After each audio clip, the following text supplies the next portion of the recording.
इस news के प्रायोजक है आई vision academy. 1st to 10th admission शुरू। 12 इमाम चौक, सोमवारपेठ, सोलापूर। मराठा सेवा संचलित छत्रपती शिवाजी मुस्लिम ब्रिगेडच्या वतीने शिवजन्मोत्सव निमित्ताने सामाजिक एकोपा निर्माण करण्यासाठी मुस्लिम मावळ्यांकडून शिव एकता रॅली काढून शिवरायांच्या अश्वारूढ पुतळ्यास पुष्पहार अर्पण करून अभिवादन करण्यात आले। शहराध्यक्ष मतीन बागवान, जिल्हाध्यक्ष शफिक रजबरे, माजी महापौर आरिफ शेख, राजन जाधव, राम गायकवाड, पोपट भोसले, राजू हुंडेकरी, बशीर सय्यद, तन्वीर गुलजार, गफूर शेख, रिजवान शेख, रियाज पैलवान, सादिक शेख, रुस्तुम शेख, मोहसिन शेख, कादर भागनगरी, मुबीन शेख, कय्यूम मोहोळकर, हारिस शेख, इरफान बागवान, इक्बाल शेख, रिजवान दंडोती, लक्ष्मण भोसले, माजिद बागवान, मोहसिन नदाब, काशिफ बेलीफ, वाहिद तांबोळी, शब्बीर फुलमामडी, वसीम शेख, तन्वीर शेख, हुजेर बागवान, अली बागवान यावेळी आदी मोठ्या संख्येने उपस्थित होते।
संभाजी महाराज की जय। जय शिवराय। तुमचा आमचा नाता काय?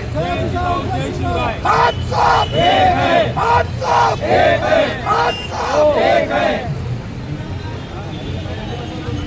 तुमच्या मुलांच्या यशासाठी सर्वोत्तम ठिकाण आई vision academy. Tuition classes for 1st to 10th, सर्व विषयांची खात्रीशीर तयारी, प्रशस्त क्लासरूम्स, बसण्यासाठी बेंच, लिहिण्यासाठी ग्रीन बोर्डची सुविधा, इंग्लिश, गणित, विज्ञान आणि इतर विषयांसाठी तज्ञ अनुभवी शिक्षक, आठवड्याला रिव्हिजन, महिन्यातून टेस्ट। फक्त 500 रुपयामध्ये सर्व विषयांचे ट्युशन सुरू। प्रत्येक विद्यार्थ्यांकडे वैयक्तिक लक्ष। आजच प्रवेश घ्या आई विजन अकॅडमी, 12 इमाम चौक, सोमवारपेठ, सोलापूर।